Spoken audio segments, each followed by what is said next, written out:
ज्यादा दुख की बात यह है कि जिनकी बदौलत से संसद में दलित वर्ग के सांसद पहुंचे हैं, मेंबर पार्लियामेंट पहुंचे हैं, वो भी अपनी अपनी पार्टियों के आकाओं को खुश करने के लिए दलित उत्पीड़न के मुद्दों पर अधिकांश चुप ही बैठे हैं।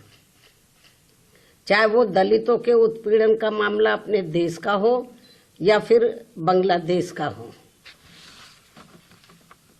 तो वहीं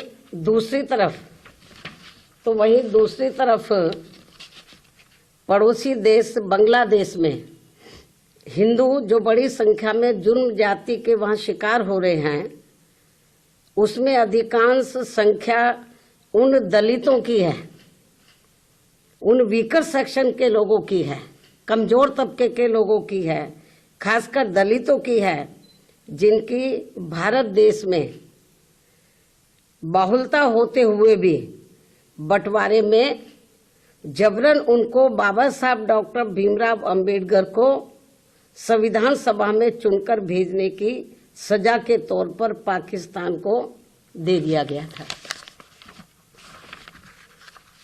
इस प्रकार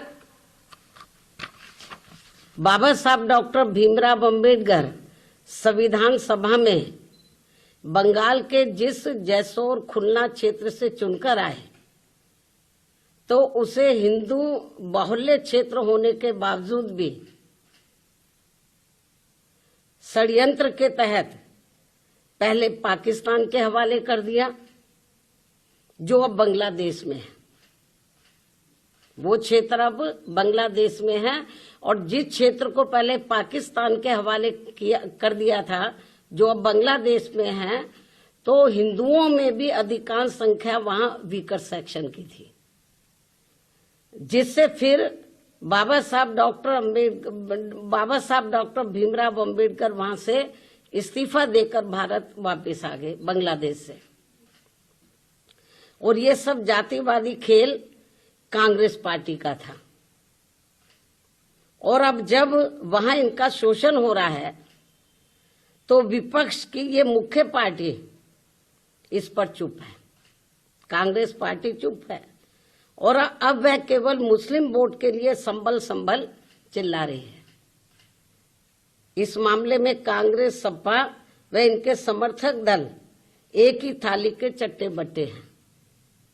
ऐसे में बीजेपी व उनके नेतृत्व में चल रही केंद्र की सरकार अपनी जिम्मेवारी को आगे बढ़ चढ़कर निभाए, ताकि शोषण का शिकार हो रहे दलित वर्ग के लोगों का वहां और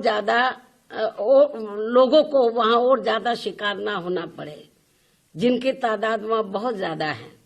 या फिर कांग्रेस की इस गलती का, जो अब वहां दलितों को नुकसान उठाना पड़ रहा है, तो उन्हें वहां की सरकार से बातचीत करके भारत में वापस लाया जाए।